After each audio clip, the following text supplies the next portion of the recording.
Hello everyone, আসসালামু আলাইকুম। কি অবস্থা সবার, কেমন আছো?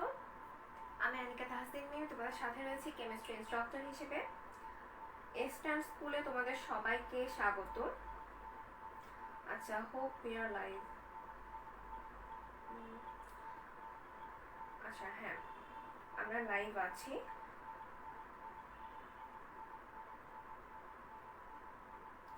আচ্ছা, যারা জয়েন করছো বা সাথে আছো তারা আমাকে কাইন্ডলি জানিয়ে দাও যে ঠিকভাবে সব দেখা যাচ্ছে কিনা, শোনা যাচ্ছে কিনা, ক্লিয়ারলি সব দেখা যাচ্ছে কিনা।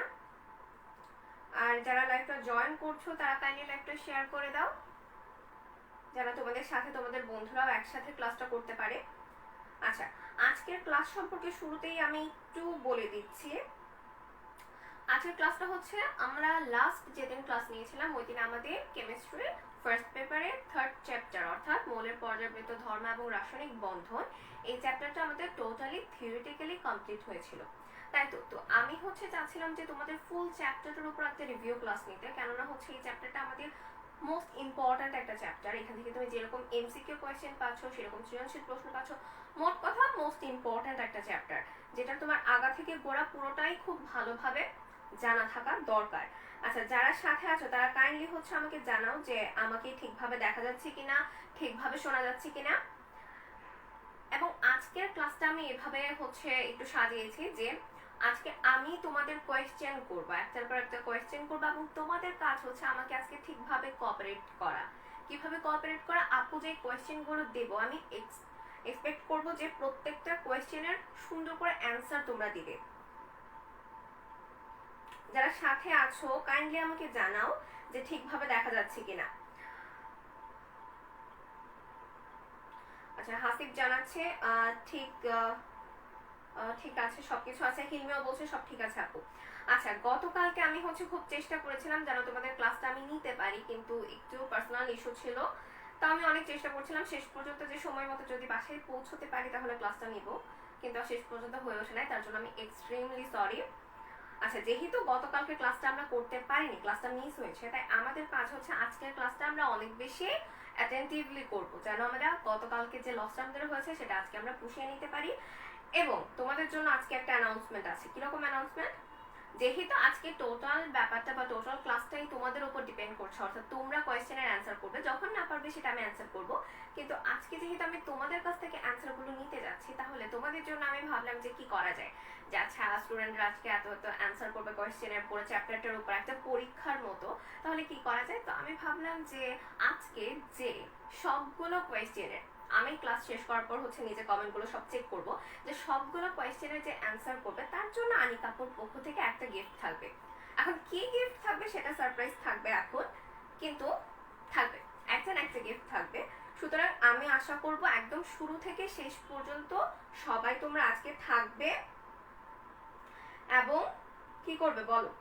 শেষ পর্যন্ত সাউন্ড নাই, শরীফ বলছে সাউন্ড নাই। আছে, একটু আগে তো ওরা বলছিল সাউন্ড আছে, এখন কি ঠিক আছে? আমাকে একটু আবার বলো তো যে সাউন্ড আছে না সাউন্ড নাই, একটু জানাও, ক্লিয়ারলি একটু জানাও যে সাউন্ড আছে নাকি সাউন্ড নাই।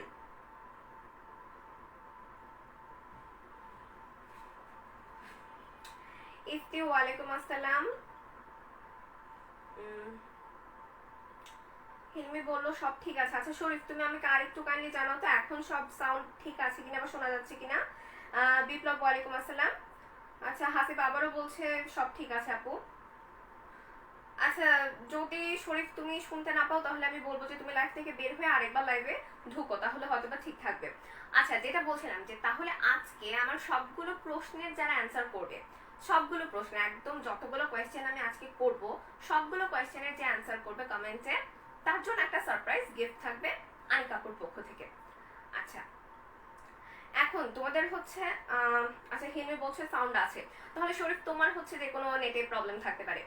আচ্ছা, আরেকটা প্রশ্ন আমাকে বলো যে আমার আজকে তোমাদের জন্য বেশ কিছু শর্ট কোয়েশ্চেন রয়েছে বা এমসিকিউ টাইপ কোয়েশ্চেন রয়েছে, এবং আরেক দিক দিয়ে আমি যেটা করতে যাচ্ছি যে এই চ্যাপ্টারের যে অনুধাবনমূলক প্রশ্নগুলো যেমন কিছু অনুধাবনমূলক প্রশ্ন থাকে খুব কমন, যেগুলো বারবারই পরীক্ষায় আসতে থাকে, এরকম হচ্ছে 12-13টা কোয়েশ্চেন আমি তোমাদের জন্য রেডি করেছি। এই কোয়েশ্চেনগুলোকে আমি আগে দিব নাকি মাঝে মাঝে দিব নাকি শেষে দিব, এটা আমাকে বলো। যে এমসিকিউ আর মাঝে মাঝে দিলে আমার মনে হয় তোমাদের খুঁজে পেতে একটু সমস্যা হতে পারে। এখন তোমরা আমাকে বলো যে অনুধাবনমূলক প্রশ্নগুলো আগে দিয়ে নেবো নাকি লাস্টে, ক্লাসের লাস্টে অনুধাবনমূলক প্রশ্নগুলো দেবো। আমাকে একটু অ্যান্সার করো যে কোনটা করলে তোমাদের জন্য ভালো হয়। যদি ক্লাসের লাস্টে অনুধাবনমূলক প্রশ্নগুলো দিতে বলো তাহলে আমার মনে হয় তোমাদের জন্য বেটার হবে, বাট কোনটা বেটার হয় সেটা আমাকে জানাও। আচ্ছা, শবনম বলছে সাউন্ড আছে, বিপ্লব বলছে ক্লিয়ার আপু। আচ্ছা, সব যদি ক্লিয়ার থাকে তাহলে আমাকে একটু কাইন্ডলি জানাও আমি আগে কি করবো। এমসিকিউ কোয়েশ্চেনগুলো আমি আগে স্টার্ট করবো নাকি তোমাদের অনুধাবন কোয়েশ্চেনগুলো আগে দিয়ে নেবো, একটু আমাকে বলে দাও। তোমরা যেভাবে, তোমাদের যেভাবে ভালো হয় আমি সেভাবেই ক্লাসটা নেওয়ার চেষ্টা করবো, তাহলে আমাকে একটু কাইন্ডলি বলো। আচ্ছা, হাসিব বলছে শেষে দিয়ে। হ্যাঁ, আমিও একমত, আমিও চাচ্ছিলাম যে আগে এমসিকিউটা তোমরা হচ্ছে সব অ্যান্সার করলে শেষে গিয়ে হচ্ছে আমি অনুধাবনমূলক প্রশ্নগুলো একত্রে দিয়ে দেবো। এবং অনুধাবনমূলক প্রশ্নের অ্যান্সার, প্রত্যেকটা কোয়েশ্চেনের অ্যান্সার আমি যখন তোমাদের থিওরিটিক্যাল পড়িয়েছি তখন প্রত্যেকটা কোয়েশ্চেনের অ্যান্সার হচ্ছে আমি করেছি। মানে এখন তোমাদের কাজ হচ্ছে, এবং আমি যে প্রশ্নগুলো দেবো প্রত্যেকটা বইয়ে খুব সুন্দর করে অ্যান্সার করা আছে, ডিরেক্ট অ্যান্সার করা আছে। অর্থাৎ এই কোয়েশ্চেনগুলো হচ্ছে রেডিমেড কোয়েশ্চেন। টিচাররা যখন তোমাকে প্রশ্ন করবে, প্রশ্ন করতে যখন বসবে তখন রেডিমেড কোয়েশ্চেনগুলো পেলে টিচাররা খুব বেশি প্রশ্নগুলো করে। তাই হচ্ছে তোমাদের কাজ হচ্ছে প্রশ্নগুলো আমি দিয়ে দেবো এবং তোমরা অ্যান্সারগুলো নিজেরা খুঁজে বের করে নেবে। প্রত্যেকটার অ্যান্সার আমি থিওরিটিক্যাল করার সময় করিয়ে দিয়েছি, এখন তোমাদের কাজ হচ্ছে কোনটার অ্যান্সার কি হবে নিজেরা খুঁজে বের করা। আচ্ছা, তাহলে আমি এমসিকিউ দিয়ে শুরু করি। হ্যাঁ, বিপ্লব বলছি এমসিকিউ দিয়ে শুরু করতে। আমারও তাই ইচ্ছে ছিল যে আজকে শুরুতে আমি এমসিকিউ দিয়ে তোমাদের সাথে শুরু করব। তাহলে এমসিকিউ দিয়ে স্টার্ট করে দেই, চলো। আচ্ছা, এমসিকিউ কোশ্চেনগুলো আজকে যেহেতু আমি মোটামুটি ফুল চ্যাপ্টারের কোশ্চেন নিয়ে আলোচনা করব, তাই প্রত্যেকটার ক্ষেত্রে ওরকম 4টে অপশন করে আমি দিব না, আমি একটু শর্ট কোশ্চেনের মতো করে কোশ্চেনগুলো দেবো এবং তোমাদের কাছ থেকে অ্যান্সার, সঠিক অ্যান্সার এক্সপেক্ট করি, যেহেতু হচ্ছে আমাদের সাথে তোমরা ছিলে। আচ্ছা, চ্যাপ্টারটার শুরুতেই যে প্রশ্নটা আসে, দেখো প্রথম প্রশ্নটাই আসে যে আধুনিক পর্যায় সারণীর ভিত্তি কি। দেখো, আধুনিক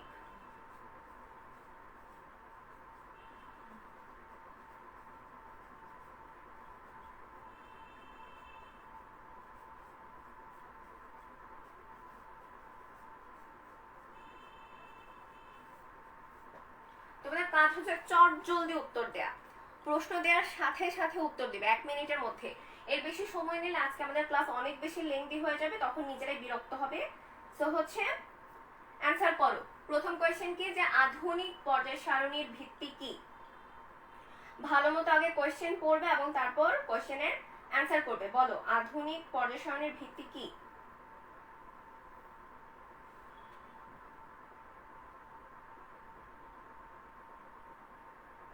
শরীফ বলছো পারমাণবিক সংখ্যা। আচ্ছা, আমি একটা কথা তোমাদের বারবার বলে দিই, আচ্ছা আরো কয়েকজন অ্যান্সার করুক তারপর আমি আবার একটু রিপিট করছি। আর কি আছি, বেশি সময় আজকে দেওয়া যাবে না কারণ এমসিকিউ কোয়েশ্চেন বা শর্ট কোয়েশ্চেন আজকে অনেক বেশি, তাই ঝটপট অ্যান্সার করবে। প্রথম কোয়েশ্চেন ছিল তোমাদের যে আধুনিক পর্যায় সারণীর ভিত্তি কি। আর কি অ্যান্সার করছো, যারা সাথে আছো, সাথে তো অনেকেই রয়েছো, যারা সাথে আছো কাইন্ডলি একটু অ্যান্সার করো যে আধুনিক পর্যায় সারণীর ভিত্তি কি।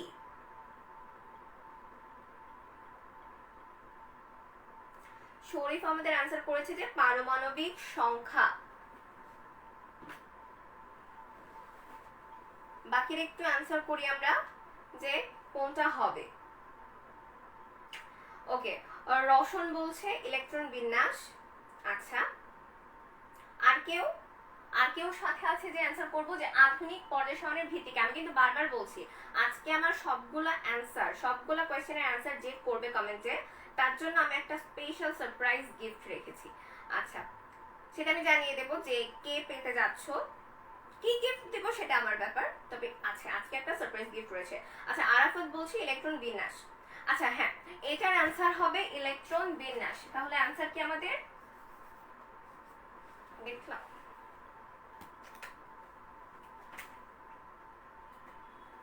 আচ্ছা তাহলে এটার অ্যান্সার কি ইলেকট্রন বিন্যাস। হ্যাঁ, শরীফ যেটা বলেছিলে যে পারমাণবিক সংখ্যা, পারমাণবিক সংখ্যা এবং ইলেকট্রন বিন্যাস দুটোই হচ্ছে আমাদের আধুনিক পর্যায় সারণীর ভিত্তি। কিন্তু যখন তোমার এমসিকিউ আকারে কোয়েশ্চেনটা আসে, শর্ট কোয়েশ্চেনের ক্ষেত্রে তুমি হচ্ছে জ্ঞানমূলক যখন আসবে তখন যদি পারমাণবিক বিন্যাস পারমাণবিক সংখ্যা লিখো তাহলে সেটা ভুল হবে না। কিন্তু যখন তোমার এমসিকিউ কোয়েশ্চেন আসবে এবং যখন দুটো অপশনই থাকবে, অর্থাৎ ইলেকট্রন বিন্যাসও যখন থাকবে এবং পারমাণবিক সংখ্যাও যখন থাকবে, তখন বেশি অ্যাপ্রোপ্রিয়েট তোমার জন্য ইলেকট্রন বিন্যাস। তাই তুমি পারমাণবিক সংখ্যাটা না বলে ইলেকট্রন বিন্যাস বলে সেটা তোমার জন্য বেশি ভালো। আচ্ছা, আর কে অ্যান্সার করেছে? বিপ্লব অ্যান্সার করেছে ইলেকট্রন বিন্যাস, রসন ইলেকট্রন বিন্যাস, হিলমি বলছে ইলেকট্রন কনফিগারেশন, তারপর সাইমন আমাদের সাথে রয়েছে, সে বলছে ইলেকট্রন বিন্যাস। আচ্ছা, সবাইকে ধন্যবাদ, সবাই সঠিক উত্তর দিয়েছো। আচ্ছা, এবার চলো সেকেন্ড কোয়েশ্চেনে চলে যাই। কি রয়েছে যে এই যে আমাদের আধুনিক পর্যায় সারণী, আধুনিক পর্যায় সারণী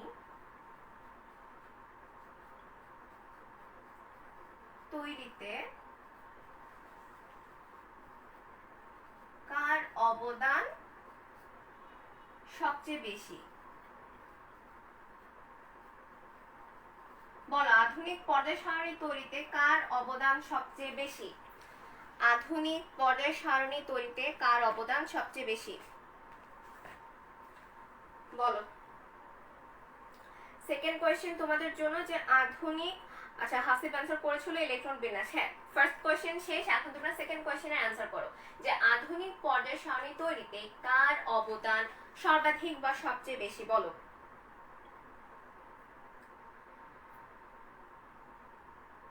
আচ্ছা, তোমাদের জন্য একটা হিন্টও থাকবে যে এই বিজ্ঞানীর অবদান সবচেয়ে বেশি হওয়ার কারণে ওনাকে, ওনার নাম অনুসারে আমরা অনেক সময় পর্যায় সারণীকে নামকরণ করে থাকি।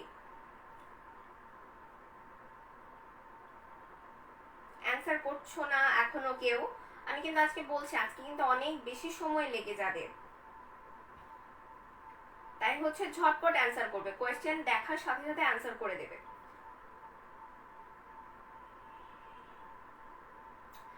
আরাফাত বলছে দিমিত্রি মেন্ডেলিভ।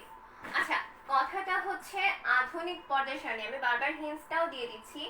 আধুনিক পর্যায় সারণী, আধুনিক আধুনিক পর্যায় সারণী তৈরিতে কোন বিজ্ঞানের অবদান সবচেয়ে বেশি এবং যার কারণে ওনার নাম অনুসারে আমরা অনেক ক্ষেত্রে আধুনিক পর্যায় সারণীর নামকরণ করে থাকি।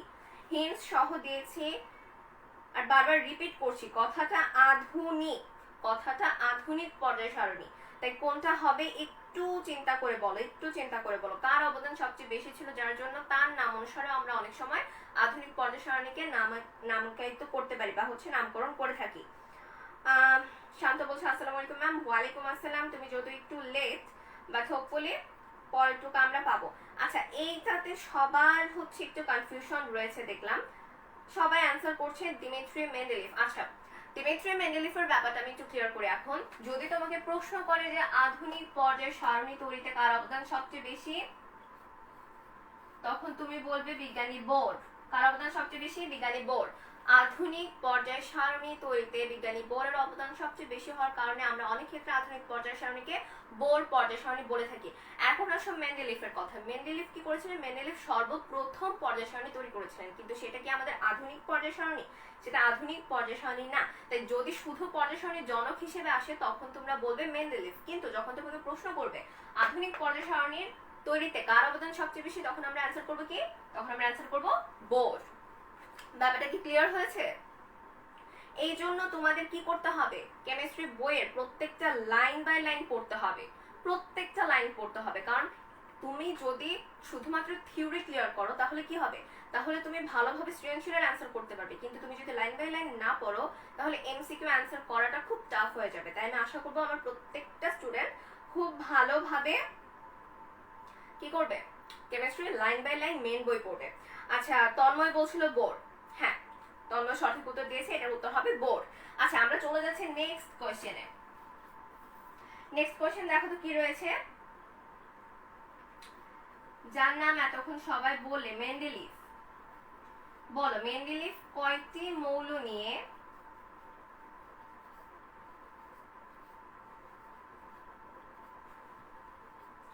পর্যায় সারণী তৈরি করেছিলেন?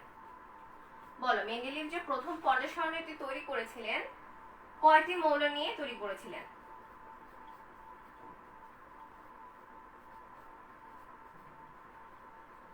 বলো। মেন্ডেলিভ কয়টি মৌল নিয়ে প্রথম উনি যে পর্যায় সারণীটি তৈরি করেছিলেন সেটি তৈরি করেছিলেন?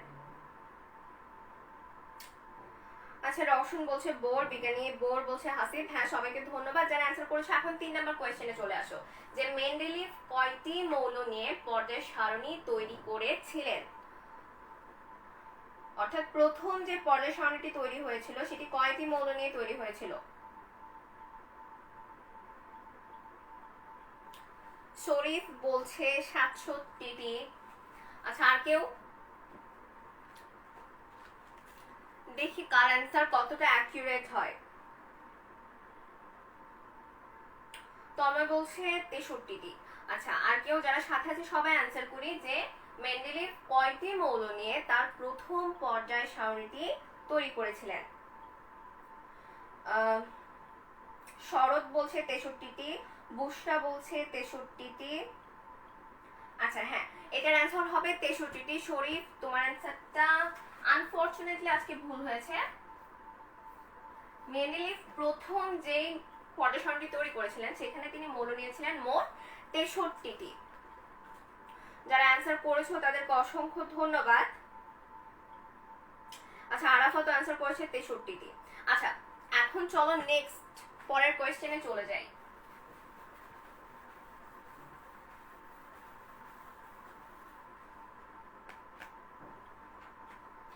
এখন আমাকে বলো যে পি ব্লকে মৌল সংখ্যা কয়টি?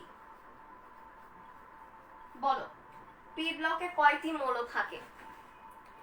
এই সংখ্যাগুলো আমি প্রত্যেকবার পড়ানোর সময় খুব ভালোভাবে বলেছিলাম যে এস পি ডি এফ প্রত্যেকটা ব্লকে কতগুলো মৌল থাকে। আচ্ছা হ্যাঁ, শরীফ অ্যান্সার সঠিক করেছে যে আপু 63টি হবে। হ্যাঁ, 63টি হবে। রওশন বলছে 63, শান্ত বলছে 63। আচ্ছা, এখন পরের কোয়েশ্চেনে চলে আসো, যে পি ব্লকে মৌল সংখ্যা কতটি? আমি বারবার বলে দিয়েছিলাম যে প্রত্যেকটা ব্লকের, যে 4টা ব্লক আমাদের রয়েছে, প্রত্যেকটা ব্লকে কয়টি করে মৌল থাকে সেটা আমরা ভালোভাবে কি করব, আত্মস্থ করব, মুখস্থ করব, যা করো। কেননা অ্যাডমিশনের ক্ষেত্রে তুমি যদি মেডিকেলের কোয়েশ্চেন দেখো, মেডিকেলের অ্যাডমিশন টেস্টের যদি বিগত 10 বা 20 বছরের কোয়েশ্চেনগুলো দেখো, তার মধ্যে এই কোয়েশ্চেনগুলো পাবে। আচ্ছা, শরীফ মনে হয় 36টি লিখতে নিয়ে 6 লিখে ফেলেছে। আচ্ছা যাই হোক, ও আবার কমেন্ট করুক। হাসিব বলছে 36টি, শরৎ বলছে 36টি। শরৎ 35টি না 36টি হবে। সঠিক অ্যান্সার কি তাহলে? আমাদের সঠিক অ্যান্সার হচ্ছে 36। অর্থাৎ আমাদের পি ব্লকে মৌল সংখ্যা কতটি? 36টি মৌল রয়েছে আমাদের পি ব্লকে। ওকে, 5 নাম্বার কোয়েশ্চেন আমরা চলে যাই। আচ্ছা, আমরা যে অবস্থান্তর মৌল সম্পর্কে জানি না, তাহলে আমার প্রশ্ন হচ্ছে যে কোন ব্লকে অবস্থান্তর মৌল পাওয়া যায়? বলো, কোন ব্লকের ক্ষেত্রে আমরা অবস্থান্তর মৌল দেখতে পাই? 5 নাম্বার কোয়েশ্চেনে চলে আসো, যে কোন ব্লকে। আরাফাত অ্যান্সার করেছে 36, তারপর শরীফ বলছে 36, তমা বলছে 36, রওশন বলছে 36। Thank you so much. এখন পরের কোয়েশ্চেনে চলে আসো। 5 নাম্বার কোয়েশ্চেন কি, যে কোন ব্লকে আমরা অবস্থান্তর মৌল দেখতে পাই? অবস্থান্তর মৌল আমরা কোন ব্লকে দেখতে পাই? অ্যান্সার করো।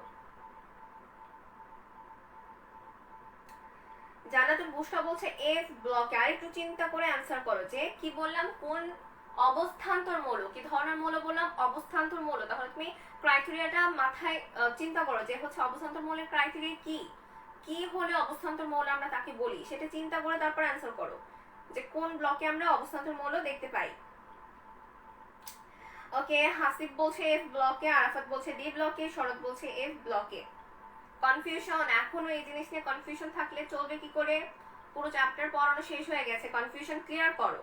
কি বললাম? অবস্থান্তর মৌল বললাম, আমি অন্ত অবস্থান্তর মৌল বলিনি। আমি কি বলেছি? আমি বলেছি অবস্থান্তর মৌল। অবস্থান্তর মৌল কোথায় পাওয়া যায়? ক্লিয়ার করো, নিজেদের কনফিউশন ক্লিয়ার করো, ক্লিয়ার করে অ্যান্সার করো, যে অবস্থান্তর মৌল আমরা কোন ব্লকে দেখতে পাই? শরৎ বলছে ডি ব্লকে, তন্ময় বলছে ডি ব্লকে, হাসিব আবার অ্যান্সার চেঞ্জ করেছে ডি ব্লকে বলছে, শান্ত এখন এফ ব্লক বলছে, শরীফ বলছে ডি ব্লক। আচ্ছা অবস্থান্তর মৌল পাওয়া যায় ডি ব্লকে। কোন ব্লকে? ডি ব্লকে। আচ্ছা তারপরের কোয়েশ্চেনটায় চলে আসো যে অবস্থান্তর মৌলের ক্ষেত্রে ডি অরবিটাল কেমন হয়? অবস্থান্তর মৌলের ক্ষেত্রে ডি অরবিটাল কেমন হয়? বলো অবস্থান্তর মৌলের ক্ষেত্রে ডি অরবিটালটা কেমন হবে, মানে পরিপূর্ণ থাকবে নাকি আংশিক পূর্ণ থাকবে, বা কয়টা ইলেকট্রন থাকবে ডি অরবিটালে, বা কি হলে আমরা সেটাকে অবস্থান্তর মৌল বলবো? দেখো অবস্থান্তর মৌলের ক্ষেত্রে ডি অরবিটালে কেমন হয় মানে কি, এখানেই আমরা বুঝতে পারি যে এটা ডি ব্লকের মৌল।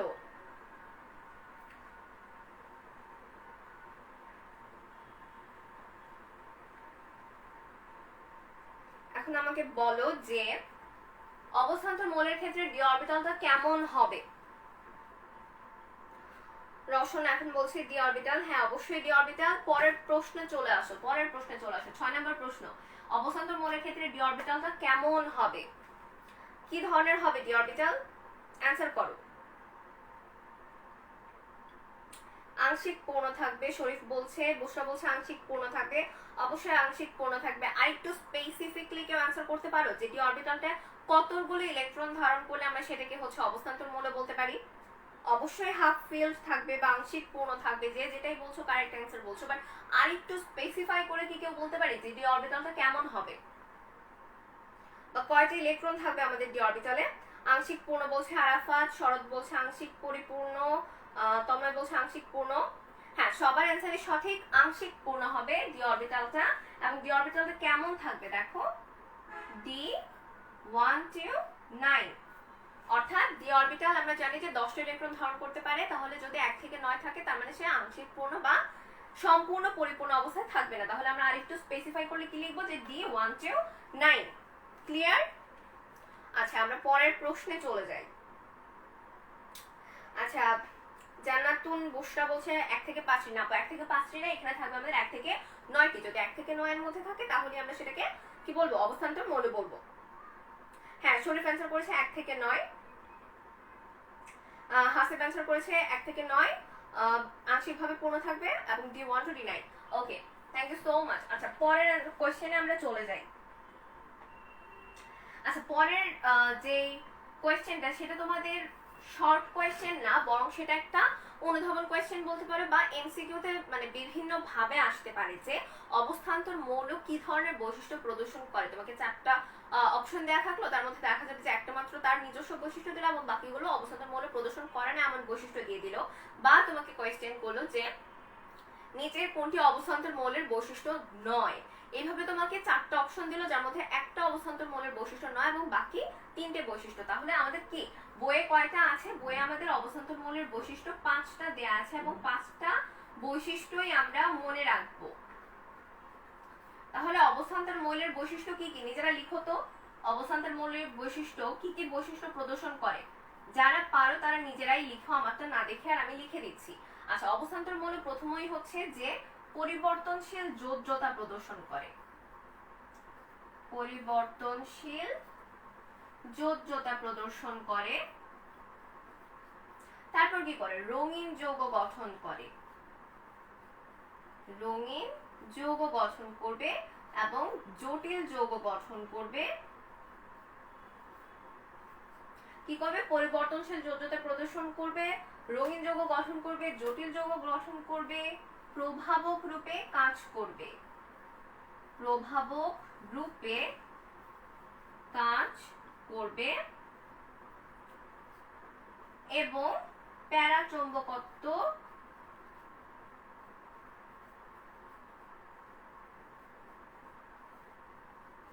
ধর্ম প্রদর্শন করে।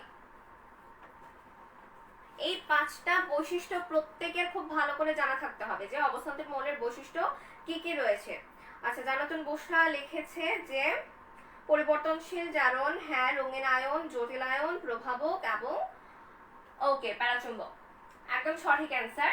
আমরা এই 5টা বৈশিষ্ট্যই মুখস্থ করব, 5টা বৈশিষ্ট্যই মুখস্থ করব, কেননা যে কোনো একটা বৈশিষ্ট্য চেঞ্জ করে বা দুটো বৈশিষ্ট্য চেঞ্জ করে আমাদের এমসিকিউ কোয়েশ্চেন হতে পারে, বা এটা দিয়ে সম্পূর্ণ একটা অনুধাবনমূলক প্রশ্ন হতে পারে। আচ্ছা, তাহলে আমরা পরবর্তী প্রশ্নে চলে যাই, পরবর্তী এমসিকিউতে চলে যাই। আজকে সবার খুব ঝটপট অ্যান্সার করতে হবে, যেহেতু আমাদের সময় আজকে কম এবং প্রশ্ন অনেক বেশি। আচ্ছা, 8 নাম্বার প্রশ্ন। এখন আমাদের প্রশ্ন হচ্ছে অন্ত অবস্থান্তর মৌল।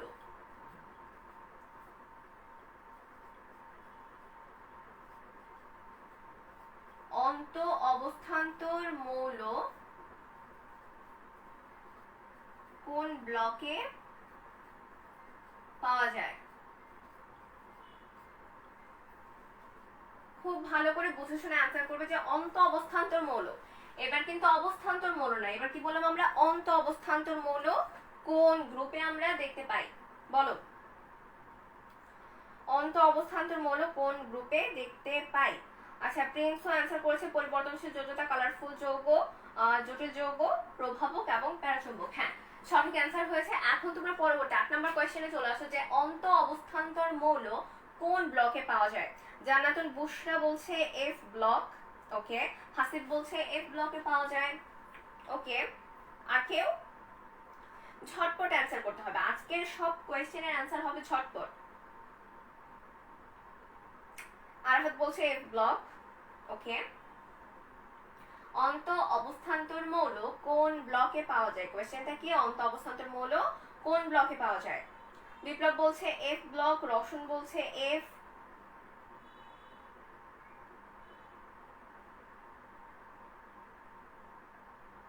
আচ্ছা আচ্ছা ঠিক আছে, তাহলে হচ্ছে কি হবে? F block.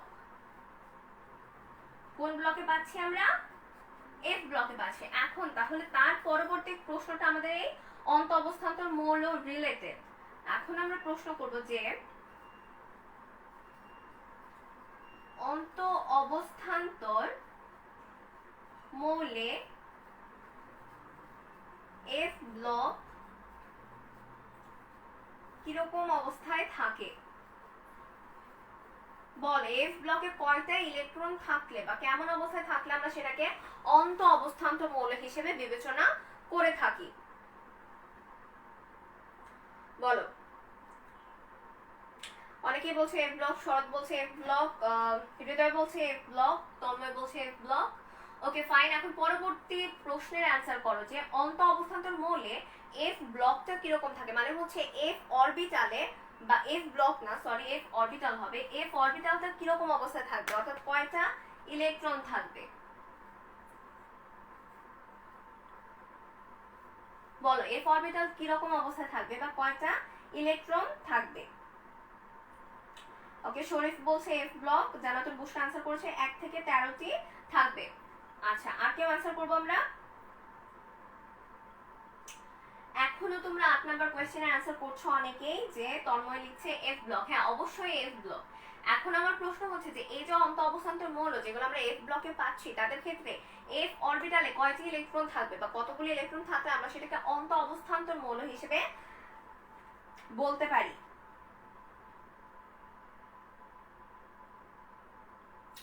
আচ্ছা, অনেকেই অ্যান্সার করে ফেলেছে। আরাফাত বলছে F1 to F13, রওশন বলছে F1 to F13, বিপ্লব বলছে F1 to F13, শরীফ বলছে 1 থেকে 13। হ্যাঁ, এফ অরবিটালের ক্ষেত্রে এখানে আমাদের 1 থেকে 13টি ইলেকট্রন যখন থাকবে তখন আমরা তাকে অন্ত অবস্থান্তর মৌল হিসেবে বিবেচনা করব।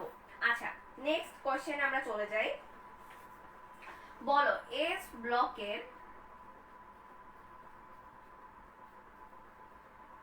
ব্লকের কোন মৌল দ্বয়, এস ব্লকের কোন মৌল দ্বয় বুনসেন শিখায়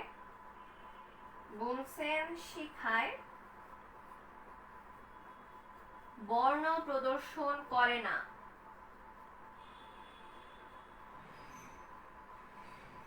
বলো, এস ব্লকের কোন মৌলদ্বয় বুনসেন শিখা পরীক্ষায় কোনো ধরনের বর্ণ প্রদর্শন করে না? অর্থাৎ বুঝতে পারছো, দুটি মৌলদ্বয় যেহেতু বলে দিয়েছি, দুটি মৌল, অবশ্যই সবাই অ্যান্সার করো যে কোন মৌলদ্বয়।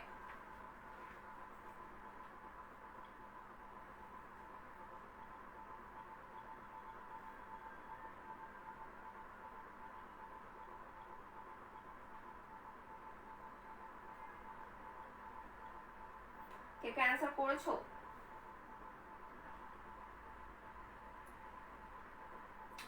কি বললাম যে এস ব্লকের কোন মৌলদ্বয় বুনসেন শিক্ষা পরীক্ষায় বর্ণ প্রদর্শন করে না?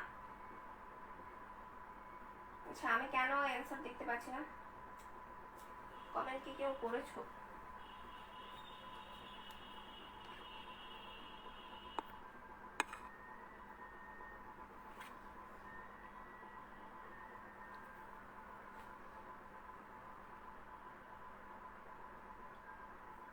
এখনো কেউ কমেন্ট করনি। এস ব্লকের কোন মৌলতে, কোশ্চেনটা কি কঠিন হয়ে গেল? পড়ানোর সময় আমি ঠিকই বারবার হাইলাইট করে দিয়েছিলাম যে এগুলো এমসিকিউ এর জন্য অনেক বেশি ইম্পর্টেন্ট কোশ্চেন। দেখো ম্যাগনেসিয়াম এবং বেরিয়াম এই দুটি মৌল আমাদের কি করবে, বুনসেন বার্নারের যখন আমরা পরীক্ষা করব বা শিক্ষা যখন আমরা দেব তখন এরা কোনো ধরনের বর্ণ প্রদর্শন করবে না। আচ্ছা অনেকে অ্যান্সার করেছে, আমার হয়তো বা নেট ইস্যুর জন্য আসলে অ্যান্সারগুলো আসছিল না। আচ্ছা তন্ময় অ্যান্সার করেছে, সঠিক অ্যান্সার করেছে, রওশন অ্যান্সার করেছে, তার অ্যান্সার সঠিক হয়েছে যে এস ব্লকের কোন মৌলদ্বয় কোনো ধরনের বর্ণ প্রদর্শন করে না, এই দুটো মৌল কোনো ধরনের বর্ণ প্রদর্শন করে না। আচ্ছা বিপ্লব অ্যান্সার করেছে, পলাশ অ্যান্সার করেছে। আচ্ছা তাহলে আমরা পরবর্তী কোশ্চেনে চলে যাই। যারা অ্যান্সার করেছে প্রত্যেকের অ্যান্সারই সঠিক হয়েছে।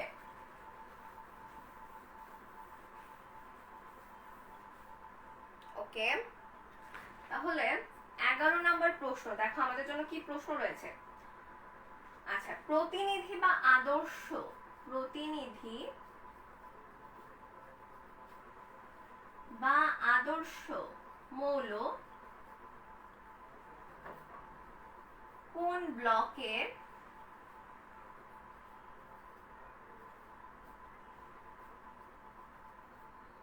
মৌলকে বলা হয়? বলো প্রতিনিধি বা আদর্শ মৌল বলতে আমরা কোন ব্লকের মৌলসমূহকে বুঝি বা কোন কোন ব্লকের মৌলসমূহকে বুঝি? অ্যান্সার করো। প্রতিনিধি বা আদর্শ মৌল বলতে আমরা মূলত কোন কোন ব্লকের মৌলসমূহকে বুঝে থাকি?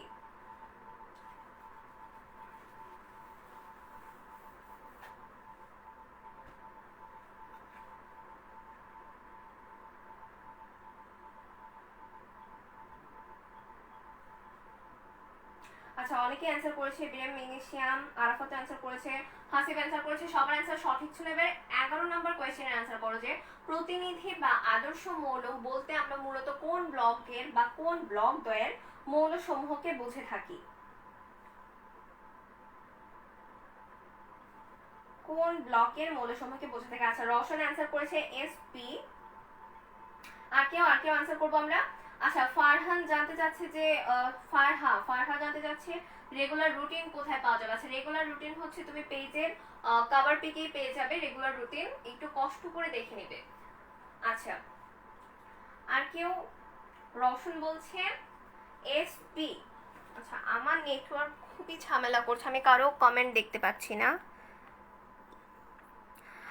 আচ্ছা তন্ময় বলছে এসপি, বিপ্লব বলছে এসপি, তন্ময় আবার অ্যান্সার করেছে এসপি, না তন্ময় দে অ্যান্সার করেছে এসপি। আচ্ছা আমাদের সাথে তন্ময় দুইজন আছে। ওকে আচ্ছা সবার অ্যান্সারই সঠিক। এটা হচ্ছে এস এবং পি।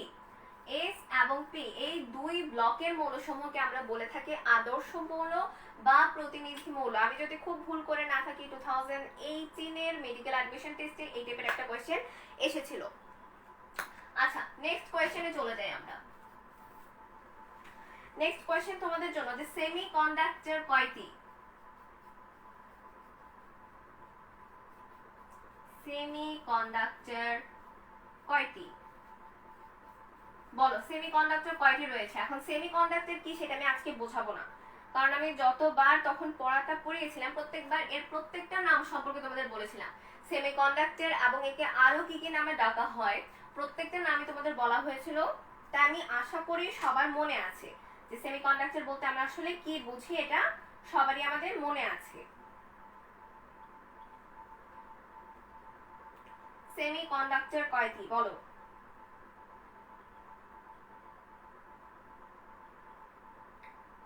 আমাদের সেমি কন্ডাক্টর কয়টি?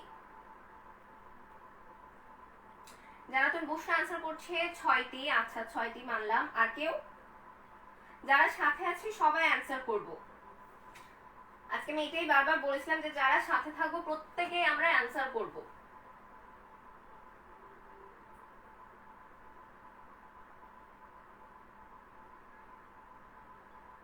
বলো সেমি কন্ডাক্টর কয়টি?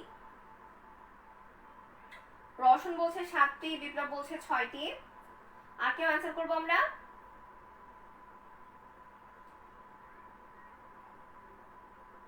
দেখো সেমিকন্ডাক্টর আমাদের মোট কয়টি? সেমিকন্ডাক্টর মোট 6টি। সেমিকন্ডাক্টর বলতে আমরা কি বুঝি বলো? সেমিকন্ডাক্টর মানে হচ্ছে অপধাতু, মানে যে ধাতুও না এবং অধাতুও না, অপধাতু, বা এটাকে আমরা বলে থাকি মেটালয়েড। মেটালয়েড বা অপধাতু বা সেমিকন্ডাক্টর যে কোনো শব্দ ব্যবহার করে তোমাকে কোয়েশ্চেন করতে পারে। তাহলে এটার অ্যান্সার কি? 6টি। কোন 6টি সেটা জানা তোমার খুব দরকার, কেননা অনেক ক্ষেত্রে তোমাকে 4টা অপশন দিয়ে বলবে নিচের কোনটি সেমিকন্ডাক্টর, বা তোমাকে জিজ্ঞেস করতে পারে যে নিচের কোনটি সেমিকন্ডাক্টর নয়। তাহলে তোমার অবশ্যই জানা থাকতে হবে যে কোনগুলো boron, silicon, germanium, arsenic, antimony এবং টেলোরিয়াম। এই 6টাকে আমরা বলে থাকি কি? অপধাতু বা সেমিকন্ডাক্টর বা মেটালয়েড। জানি কি আমরা এই 6টাকে আমরা জানি? আচ্ছা শরৎ বলছে 6টা, প্রিন্স তন্ময় বলছে 6টা, তন্ময় দিয়ে বলছে 6টা, হাসিব বলছে 6টি, শরীফ বলছে 6টি। হ্যাঁ একদম সঠিক উত্তর। আমাদের সেমিকন্ডাক্টর পর্যায় সারণীতে রয়েছে মোট 6টি। কি কি? Boron, silicon, germanium, arsenic, antimony এবং টেলোরিয়াম। আচ্ছা আমরা পরবর্তী কোয়েশ্চেনে চলে যাই।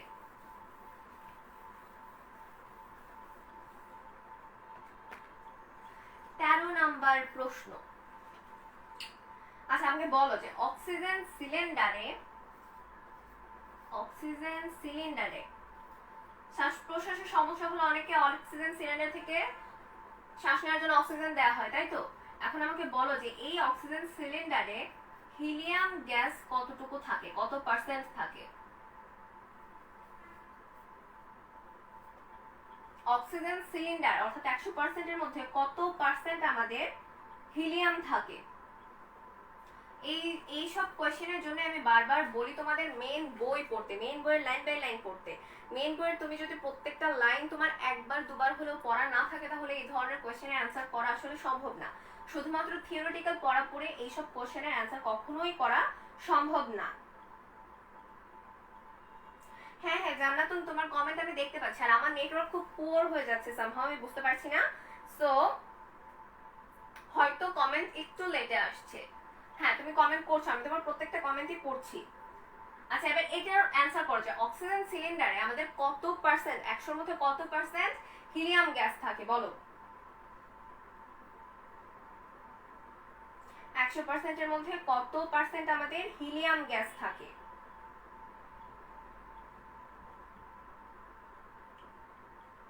যারা এইসব বইয়ের ভেতরকার কোয়েশ্চেনের অ্যান্সার গুলো পারবে তারা হচ্ছে ধরে নেবে যে তোমাদের মেন বইটা ভালোভাবে পড়া হচ্ছে। কারণ মেন বইয়ের লাইন বাই লাইন না পড়লে, শুধুমাত্র থিওরিটিক্যাল পড়লে তোমরা এইসব কোয়েশ্চেনের অ্যান্সারগুলো আসলে খুঁজে পাবে না, একটু টাফ হয়ে যাবে। তাই আমি বলি বারবার যে মেন বইটা পড়তে। যে জানাতুন বুসরা বলছে 80%। আচ্ছা আর কেউ আছে আমরা যারা হচ্ছে এটা কোয়েশ্চেনের অ্যান্সার পারি যে হিলিয়ামের পার্সেন্টেজ কত থাকবে, অর্থাৎ অক্সিজেন সিলিন্ডারে কত পার্সেন্ট হিলিয়াম গ্যাস থাকবে? আচ্ছা তন্ময় বলছে 80, প্রিন্স তন্ময় বলছে 80। হ্যাঁ অ্যাকচুয়ালি এটার অ্যান্সার হবে 80%, অর্থাৎ 80% থাকবে আমাদের হিলিয়াম এবং বাকি 20% থাকবে আমাদের অক্সিজেন। এই মিলে আমাদের অক্সিজেন সিলিন্ডারটা থাকে। তাহলে কি বললাম, আমার প্রশ্ন কি ছিল? প্রশ্ন ছিল যে হিলিয়াম গ্যাস কতটুকু থাকবে, তাহলে এটার অ্যান্সার কি? অ্যান্সার হচ্ছে 80%। আচ্ছা পরবর্তী কোয়েশ্চেনে চলে যাই। যারা অ্যান্সার করছো তাদেরকে অনেক ধন্যবাদ। বিপ্লব অ্যান্সার করেছে 80। হ্যাঁ 80%। এখন আমাকে বলো যে হ্যালোজেন নামে আমরা মূলত কোন গ্রুপটাকে জানি?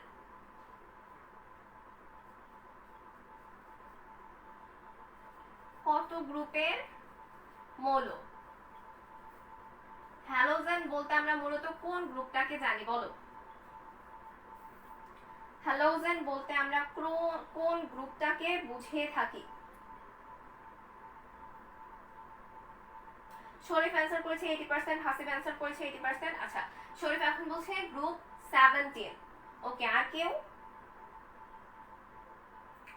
অ্যান্সার করো, আর কেউ? প্রিন্স বলছে 17, রসুন বলছে 80%। আচ্ছা, আগের প্রশ্নটা অনেকে অ্যান্সার করেছে, এখন নতুন প্রশ্ন মানে 14 নম্বর প্রশ্নের অ্যান্সার করো যে হ্যালোজেন কত গ্রুপের মৌলসমূহকে বলা হয়? তন্ময় দে বলছে 17, জানাতুন বুশরা বলছে 18। বুশরা আর একটু ভালোভাবে ভেবে বলো, অ্যান্সারটা কি 18? 18। গ্রুপ 18 এর মৌলসমূহকে আমরা কি বলে থাকি? হ্যালোজেন বলি। হাসি বলছে 17, হৃদয় বলছে 17। হ্যাঁ, গ্রুপ 17 এর মৌলসমূহকে আমরা হ্যালোজেন নামে ডেকে থাকি। আচ্ছা, এরপরের অ্যান্সার আমাকে দাও যে চ্যালকোজেন বলতে আমরা মূলত কোন গ্রুপের মৌলদের বুঝি? চ্যালকোজেন কত নাম্বার গ্রুপের মৌল বলো? চ্যালকোজেন বলতে আমরা মূলত কোন গ্রুপের মৌলদের বুঝে থাকি? 15 নাম্বার প্রশ্ন কি? চ্যালকোজেন। চ্যালকোজেন বলতে আমরা কত নাম্বার গ্রুপের মৌলকে বুঝে থাকি? আছে হ্যালোজেন মানে কি? হ্যালোজেন হচ্ছে লবণ সৃষ্টিকারী, তাই না? সামুদ্রিক লবণ সৃষ্টিকারী মৌলসমূহকে আমরা মূলত হ্যালোজেন বলি, যেগুলো হচ্ছে গ্রুপ 17 এর মৌলসমূহ। আচ্ছা, তারপরের প্রশ্ন কি? চ্যালকোজেন। চ্যালকোজেন বলতে আমরা কি বুঝি? চ্যালকোজেন হচ্ছে মূলত আকরিক সৃষ্টিকারী মৌলকে চ্যালকোজেন বলা হয়। কি বললাম? যে আকরিক সৃষ্টিকারী মৌলসমূহকে আমরা চ্যালকোজেন বলে থাকি। আচ্ছা, প্রিন্স তন্ময় অ্যান্সার করেছে 16। আচ্ছা, আর কেউ? আর কেউ অ্যান্সার করবো আমরা যে চ্যালকোজেন বলতে মূলত আমরা কত নং গ্রুপের মৌলকে চ্যালকোজেন নামে ডাকি? চ্যালকোজেন বলতে আমরা কি বুঝি? চ্যালকোজেন মূলত হচ্ছে আকরিক সৃষ্টিকারী মৌলসমূহকে আমরা চ্যালকোজেন বলে থাকি। তাহলে তারা কত নাম্বার গ্রুপের মৌল বলো? অ্যান্সার করো, কত নাম্বার গ্রুপের মৌলকে আমরা চ্যালকোজেন বলি?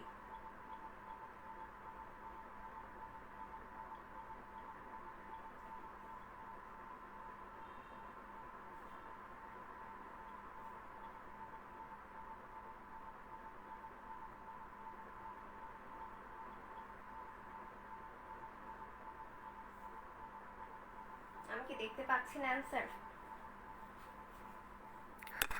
আচ্ছা, অনেকে অ্যান্সার করেছো 16। প্রিন্স তন্ময় বলছে 16, তন্ময় দে বলছে 16, নাজমুল হাসান বলছে 16, হাসিব বলছে 16 এবং শরীফও বলছে 16। হ্যাঁ, গ্রুপ 16 এ আমাদের যে সমস্ত মৌলসমূহ রয়েছে সেই মৌলসমূহকে আমরা মূলত চ্যালকোজেন বলে থাকি। গ্রুপ 16। চ্যালকোজেন মানে কি বললাম আমরা? চ্যালকোজেন মানে বললাম আমরা যে আকরিক সৃষ্টিকারী। আচ্ছা, চলো পরবর্তী কোয়েশ্চেনে আমরা চলে যাই। চ্যালকোজেন এবং হ্যালোজেন এই দুটো সবার কাছে আমাদের কম বেশি সবার কাছে পরিচিত, কিন্তু এখন যে কোয়েশ্চেনটা করব এটা অনেকের কাছে পরিচিত নাও হতে পারে। কি বলতো? নিকটোজেন। কি বললাম আমরা? নিকটোজেন। নিকটোজেন বলতে কি বোঝায় বলতো? নিকটোজেন শব্দের অর্থ হচ্ছে শ্বাসরোধকারী, অর্থাৎ কোন সমস্ত মৌল শ্বাসরোধকারী তাদেরকে আমরা বলে থাকি নিকটোজেন। তাহলে নিকটোজেন মূলত আমরা কোন গ্রুপের মৌলসমূহকে বলি বলো?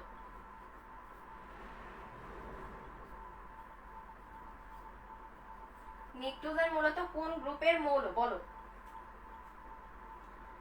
নিকটোজেন কোন গ্রুপের মৌল?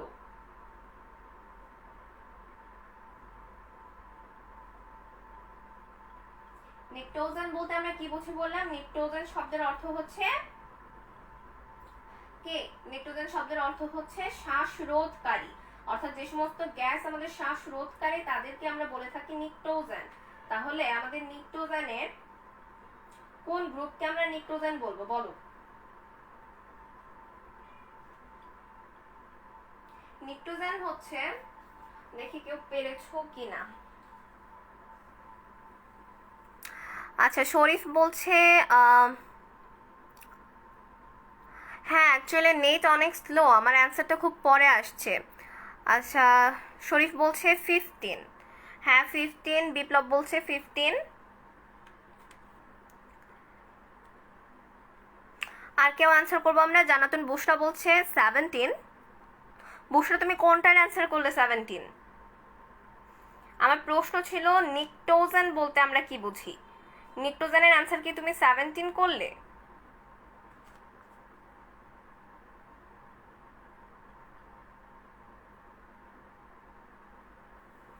আচ্ছা, তন্ময় দে বলছে 18। তোমরা কেন এত কনফিউজড? কেন, কিসের জন্য এতটা কনফিউজড? 18 বলতে আমরা কি বুঝি? 18 হচ্ছে নিষ্ক্রিয় গ্যাস।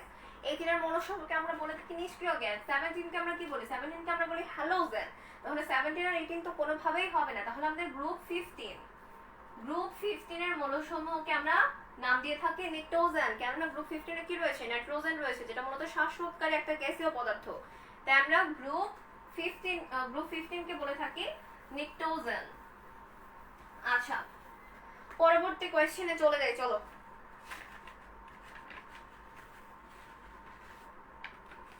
আচ্ছা, এখন আমাকে বলো 17 নাম্বার কোয়েশ্চেন তোমাদের জন্য। 17 কোয়েশ্চেন হচ্ছে নাইট্রোজেনের ক্ষেত্রে নাইট্রোজেনের কয়টি অক্সাইড পসিবল? নাইট্রোজেনের ক্ষেত্রে কয়টি অক্সাইড গঠন সম্ভব? অ্যান্সার করো। নাইট্রোজেনের ক্ষেত্রে কয়টি অ্যান্সার গঠন সম্ভব? অ্যান্সার করো। নাইট্রোজেনের ক্ষেত্রে কয়টি অক্সাইড গঠন সম্ভব?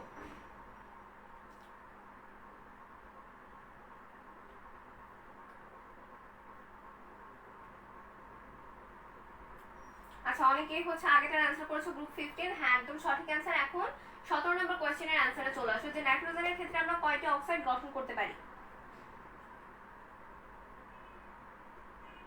নাইট্রোজেনের ক্ষেত্রে আমরা কতগুলো অক্সাইড গঠন করতে পারি? আচ্ছা, আমার বারবার এখানে এসে আনসার দেখতে হচ্ছে। কেউ কে এখনো আনসার করনি? নাইট্রোজেনের ক্ষেত্রে কয়টি মোট গঠন সম্ভব অক্সাইড?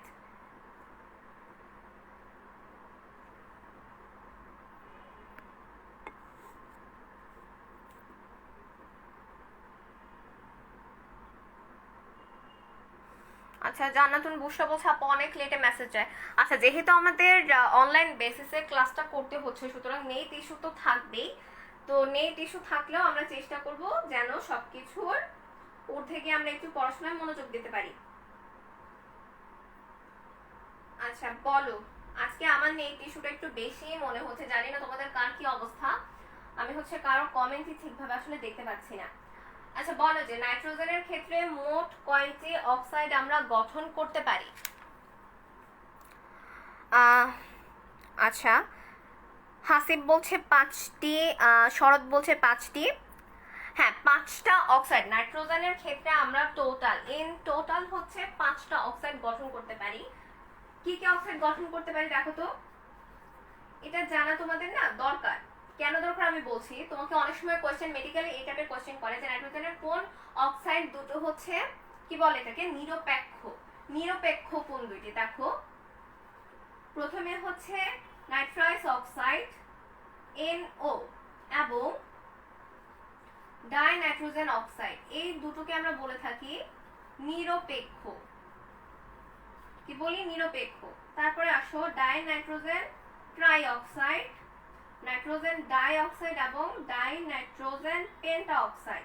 এই 5টা হচ্ছে মূলত কি অম্লীয়। আমরা মাথায় রাখবো নাইট্রোজেনের মোট অক্সাইড গঠন সম্ভব 5টি। নাইট্রোজেনের মোট অক্সাইড গঠন সম্ভব 5টি, যার মধ্যে দুটো হচ্ছে নিরপেক্ষ। কোন দুটো? নাইট্রাস অক্সাইড এবং ডাইনাইট্রোজেন অক্সাইড, এই দুটো হচ্ছে আমাদের নিরপেক্ষ। বাকি রয়েছে আমাদের 3টি। কোন 3টি? Dinitrogen try oxide, nitrogen die oxide এবং ডাইনাইট্রোজেন পেন্টা অক্সাইড। এই 3টি হচ্ছে আমাদের অম্লীয়। ক্লিয়ার সবার?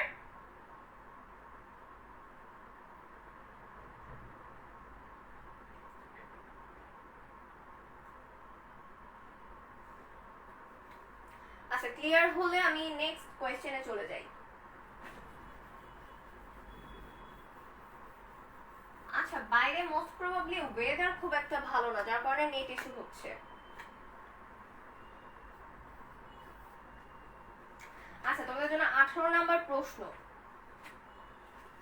মনে আছে ক্যাটায়ন অ্যানায়ন নিয়ে আমরা পড়েছিলাম। এখন আমাকে বলো যে ক্যাটায়নের আকার, ক্যাটায়নের আকার মূল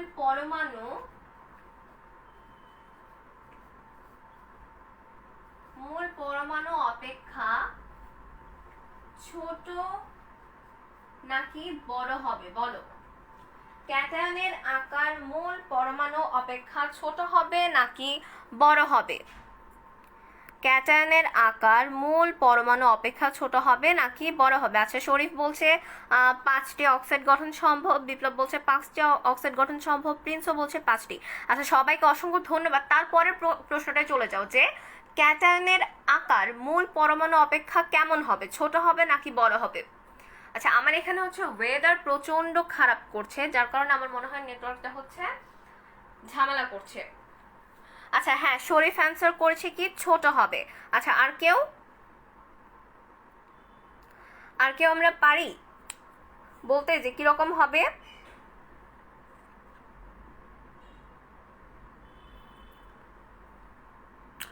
আচ্ছা, বিপ্লব বলছে ছোট হবে। আর একটু ঝটপট অ্যান্সার করো, যেহেতু নেটওয়ার্কেও একটু সমস্যা বুঝতে পারছি, সবারই একটু প্রবলেম হচ্ছে। আচ্ছা, প্রিন্স তন্ময় বলছে ছোট হবে। হ্যাঁ, ক্যাটায়নের আকার অ্যানায়ন অপেক্ষা, ক্যাটায়নের আকার মূল পরমাণু অপেক্ষা ছোট হবে। কেন ছোট হবে? ক্যাটায়ন মানে আমরা কি বুঝি? ক্যাটায়ন মানে হচ্ছে আমরা ইলেকট্রন দিয়ে, অর্থাৎ ইলেকট্রন কাউকে একটা ইলেকট্রন সরিয়ে নিয়ে বা দুটো ইলেকট্রন সরিয়ে নিয়ে তাকে ধনাত্মক চার্জে পরিণত করা, যার কারণে মূল পরমাণুর আকার থেকে ক্যাটায়নের আকারটা কিছুটা হলেও ছোট হয়। আচ্ছা, চলো পরবর্তী প্রশ্নে চলে যাওয়া যাক। আমি বলেছিলাম যখন তোমাদের আয়নীকরণ শক্তি পড়াই যে কয়েকটা আয়নীকরণ শক্তি আমরা মুখস্থ রাখবো। এখন আমাকে বলো যে লিথিয়ামের আয়নীকরণ শক্তি কত? বলো, লিথিয়ামের আয়নীকরণ শক্তি কত? তোমাদের যদি আমি একটু অপশন দেই এই প্রশ্নটার জন্য, ফার্স্ট অপশন দিলাম 419 কিলোজোল, সেকেন্ড অপশন দিলাম 520 কিলোজোল, থার্ড অপশন দিলাম 496 কিলোজোল, এবং লাস্ট অপশন হচ্ছে তোমাদের জন্য 403 কিলোজোল। 403 কিলোজোল। এখন আমাকে বলো এর মধ্যে কোনটি লিথিয়ামের ক্ষেত্রে হবে? লিথিয়ামের আয়নীকরণ শক্তি কত হবে? আমাকে বলো লিথিয়ামের আয়নীকরণ শক্তি কত হবে? 419 কিলোজোল। আচ্ছা, আগের প্রশ্নে অনেকে অ্যান্সার করেছিলে যে শরীফ ছোট বলছে, হাসিব ছোট বলছে, রওশন ছোট বলছে, বিপ্লব ছোট বলছে। হ্যাঁ, সবার অ্যান্সার সঠিক। ক্যাটায়নের আকার মূল পরমাণু আকার অপেক্ষা ছোট হয়। আচ্ছা, বিপ্লব অ্যান্সার করছে গ, লিথিয়ামের আয়নীকরণ শক্তি কত? বিপ্লব বলছে গ, 496। আর একটু ভেবে সবাই অ্যান্সার করো। আমি জানি অনেকেরই হয়তো মুখস্থ নেই, কিন্তু বিশ্বাস করো এই ধরনের কোয়েশ্চেন এক্সামে অনেক বেশি আসে। এই ধরো লিথিয়াম বা সোডিয়াম বা পটাশিয়াম, এই তিনটা মৌলের ক্ষেত্রে আয়নীকরণ শক্তির মান বা তুমি ইলেকট্রন আসক্তির মান বলো, বা এই ধরনের কোয়েশ্চেনগুলো আসলে জানা খুব দরকার। তাই আমি বলছি যে লিথিয়ামের ক্ষেত্রে আয়নীকরণ শক্তির মান কত? এটা মোস্ট কমন কোয়েশ্চেন। লিথিয়ামের ক্ষেত্রে আয়নীকরণ শক্তির মান কত? অ্যান্সার করো, লিথিয়ামের ক্ষেত্রে আয়নীকরণ শক্তির মান কত হবে?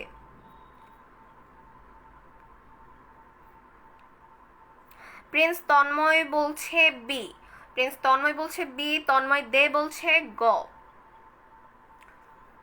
বাকিরা কোথায়? অ্যান্সার করো, কত হবে? অ্যান্সার করো।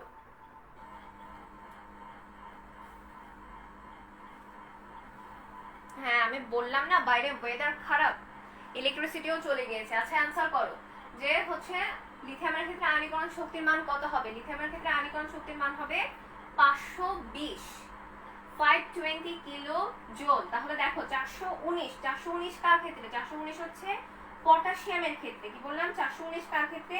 419 হবে পটাশিয়ামের ক্ষেত্রে। 520 তাহলে কার ক্ষেত্রে? 520 লিথিয়ামের ক্ষেত্রে। 496 কার ক্ষেত্রে? দেখো তো 496 আমাদের সোডিয়ামের আয়নীকরণ শক্তির মান হচ্ছে 496, এবং 403 হচ্ছে রুবিডিয়াম, যেটা আমাদের খুব বেশি দরকার না। তবে পটাশিয়াম, লিথিয়াম এবং সোডিয়াম এই তিনটার ক্ষেত্রে আমরা আয়নীকরণ শক্তির মানটা খুব ভালোভাবে করব, যাকে বলে মুখস্থ করব। এক কথায় হচ্ছে মুখস্থ করব। আচ্ছা, তোমাদের ওখানে কারো ওয়েদার খারাপ? আমাকে একটু জানাও তো। এদিকে তো বেশ আকাশ হচ্ছে গুমগুম করছে, মনে হচ্ছে বৃষ্টি নামবে। আচ্ছা, হাসিব বলছে 520, সপ্তর্ষি বলছে 520। হ্যাঁ, লিথিয়ামের আয়নীকরণ শক্তির মান হচ্ছে 520 কিলো জুল। আচ্ছা, পরবর্তী কোয়েশ্চেনে চলে যাই আমরা, যেহেতু নেটের অবস্থাও খুব বাজে, ওয়েদারও বেশ খারাপ, আবার ইলেকট্রিসিটিও চলে গিয়েছে। আচ্ছা, পরবর্তী অ্যান্সারে চলে যাই, পরবর্তী কোয়েশ্চেনে চলে যাই, সরি।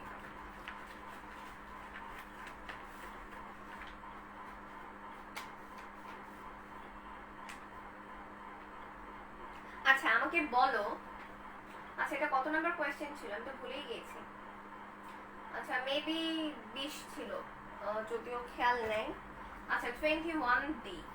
আচ্ছা, আমাকে বলো যে পোলার অণু গঠনের ক্ষেত্রে, পোলার অণু গঠনের ক্ষেত্রে শর্ত কি?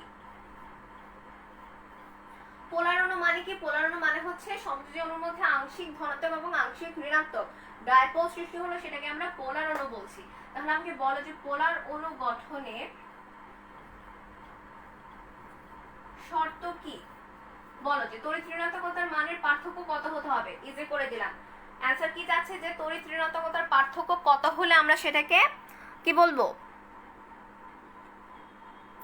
আচ্ছা, অনেকে অ্যান্সার করেছে, সামি অ্যান্সার করেছে 520, হাসিব বলছে 520,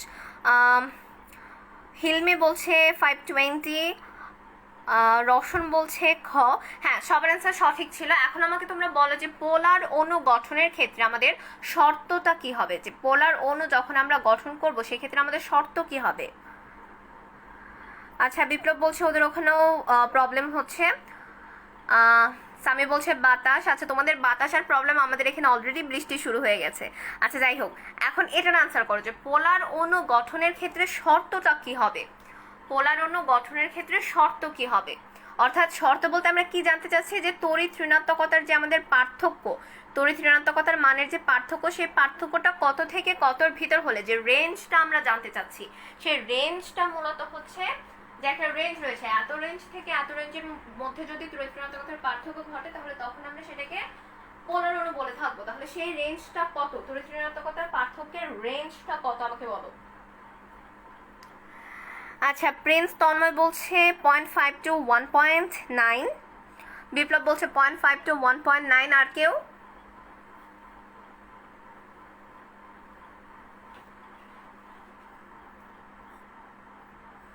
আর কেউ আমরা অ্যান্সার করব?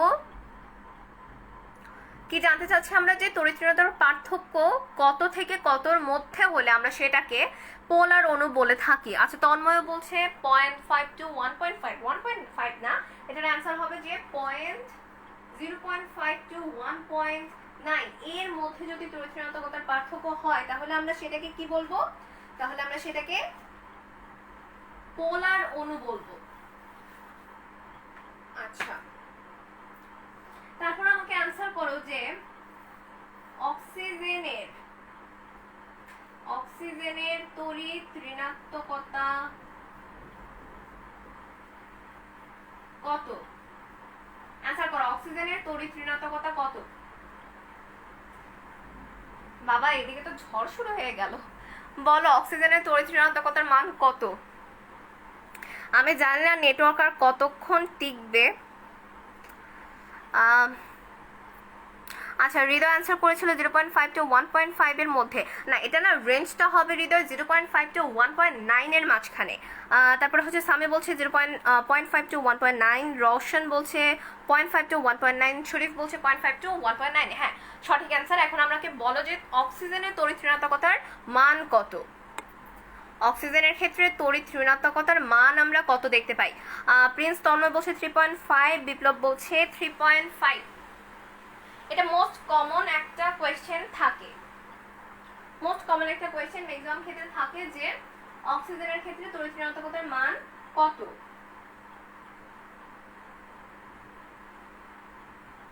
অনেকেই অ্যান্সার করছো 3.5, এটাই সঠিক অ্যান্সার।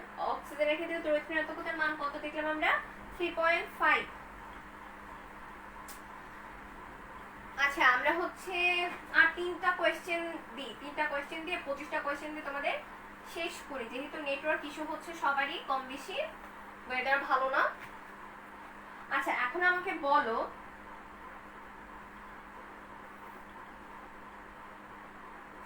জ্যামিতিক সমানতা, বলো যে জ্যামিতিক সমানতা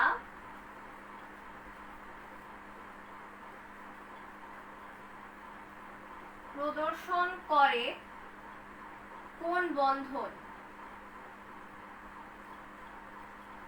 জ্যামিতিক সমানতা প্রদর্শন করে কোন বন্ধন, বলো আমাকে।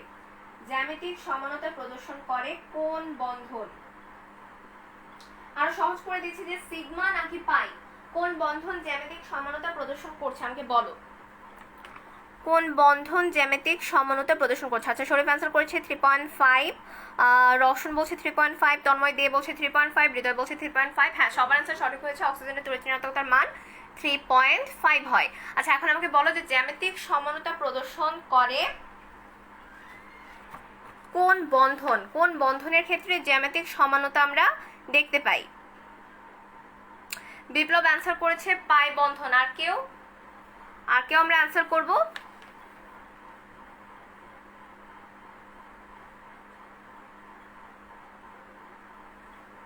কি বললাম প্রশ্নটা, যে জ্যামিতিক সমানতা প্রদর্শন করে কোন বন্ধন, কোন বন্ডের ক্ষেত্রে, অর্থাৎ সিগমা নাকি পাই? প্রিন্স বলছে পাই, তন্ময় বলছে পাই। একদম সঠিক উত্তর। আমরা জ্যামিতিক সমানতা দেখে থাকি পাই বন্ধনের ক্ষেত্রে। পাই বন্ড জ্যামিতিক সমানতা প্রদর্শন করে থাকে। আচ্ছা, এখন আমাকে বলো NH3 এই সংকরণে বন্ধন কোণের মান কত? বলো, NH3 সংকরণের ক্ষেত্রে বন্ধন কোণের মান কত হয়?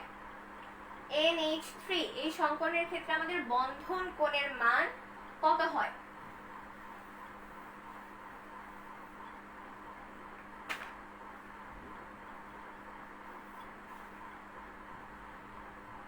NH3 24 number question. NH3 এই সংকরণের ক্ষেত্রে আমাদের বন্ধন কোণের মান আমরা কত দেখতে পাই? আচ্ছা, শরৎ অ্যান্সার করেছে পাই বন্ড, রওশন অ্যান্সার করেছে পাই বন্ড।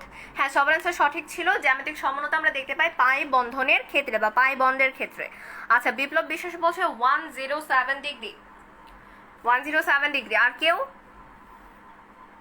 কত? NH3 এই সংকরণের ক্ষেত্রে আমরা বন্ধন কোণ কত পাই? প্রিন্স তন্ময় বলছে 107, তন্ময় দে বলছে 107 ডিগ্রি। হ্যাঁ, একদম সঠিক। আমরা NH3 সংকরণের ক্ষেত্রে 107 ডিগ্রি পাই বন্ধন কোণের মান। আচ্ছা, আজকের জন্য তোমাদের লাস্ট কোয়েশ্চেন করি যে হাইড্রোজেন বন্ধনের শক্তি মাত্রা নিয়ে তোমাদের লাস্ট কোয়েশ্চেন। হাইড্রোজেন বন্ডের শক্তি মাত্রা কোনটির ক্ষেত্রে সর্বাধিক?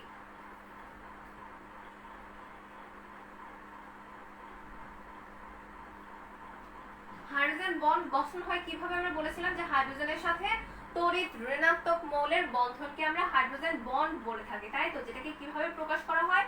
ডট ডট দ্বারা প্রকাশ করা হয়। তাহলে আমাকে বলো, হাইড্রোজেন ফ্লোরিনের বন্ধন, হাইড্রোজেন অক্সিজেন, এবং লাস্ট অপশন তোমাদের জন্য দিচ্ছি হাইড্রোজেন নাইট্রোজেন, এর মধ্যে কোনটা সর্বাধিক শক্তিশালী হাইড্রোজেন বন্ড?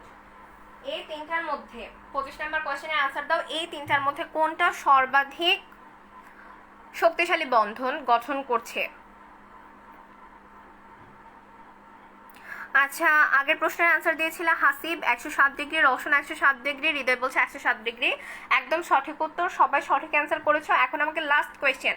যেহেতু নেটওয়ার্ক খুব ইস্যু হচ্ছে, আমি তোমাদের কমেন্টও দেখতে বেশ বেগ পেতে হচ্ছে, তাই আমি বলছি যে লাস্ট 25টা কোয়েশ্চেন দিয়ে আজকে কমপ্লিট করি।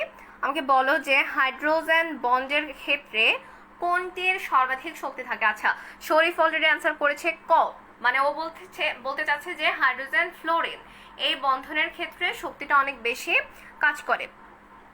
বিপ্লব বলছে ক। আর কেউ? আচ্ছা, শরীফ আবার লিখেও দিয়েছে hydrogen dot dot dot F. তারপর হচ্ছে রওশন বলছে এ, তন্ময় দে বলছে এ, প্রিন্স তন্ময় বলছে এ। হ্যাঁ, সবার অ্যান্সার সঠিক হয়েছে হাইড্রোজেন ফ্লোরাইড বন্ড। এখন আমাকে কেউ বলতে পারো যে কেন হাইড্রোজেন ফ্লোরাইড বন্ডটা সবচেয়ে বেশি শক্তিশালী? এর কারণ হচ্ছে দেখো, হাইড্রোজেন বন্ডটা কাদের সাথে গঠন করছে? হাইড্রোজেন বন্ড গঠন করছে অধিক তড়িৎ ঋণাত্মক মৌলের সাথে। এখন আমরা জানি যে ফ্লোরিন সর্বাধিক তড়িৎ ঋণাত্মক মৌল, ফ্লোরিন সর্বাধিক তড়িৎ ঋণাত্মক মৌল, যার তড়িৎ ঋণাত্মকতার মান আমরা কত জানি? 4.0, তাই তো?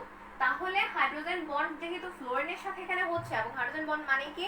তড়িৎ ঋণাত্মক মৌলের সাথে বন্ধন গঠন। তাহলে ফ্লোরিন যেহেতু সর্বাধিক তড়িৎ ঋণাত্মক, তাই এখানে হাইড্রোজেন বন্ডের শক্তিমাত্রা সর্বাধিক হবে। আচ্ছা, বলেছিলাম 12-13টার মতো তোমাদের অনুধাবনমূলক প্রশ্ন আমি দিব, যেটা আজকে নেটওয়ার্ক ইস্যুর জন্য আসলে সম্ভব হচ্ছে না। এখন তোমাদের জন্য কয়েকটা কথা বলি।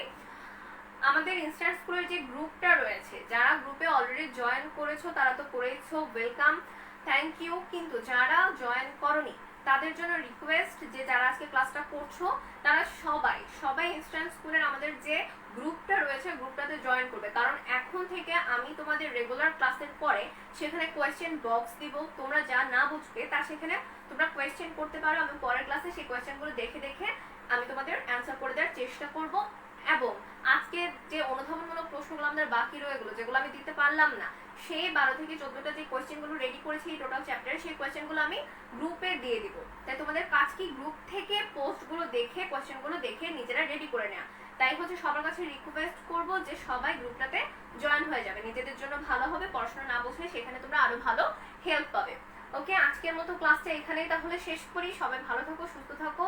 কোয়েশ্চেনগুলো যারা অ্যান্সার করেছো তাদেরকে অনেক ধন্যবাদ, অনেক ভালো কোঅপারেটিভ ছিল তোমরা সারাটা সময় জুড়ে। এবং হচ্ছে অনুধাবন প্রশ্নগুলো আমি গ্রুপে দিয়ে দিব, তোমরা কষ্ট করে একটু গ্রুপে জয়েন হয়ে যাও এবং সেখান থেকে কোয়েশ্চেনগুলো দেখে নিও। সবাই ভালো থাকো, সুস্থ থাকো, ধন্যবাদ, আল্লাহ হাফেজ।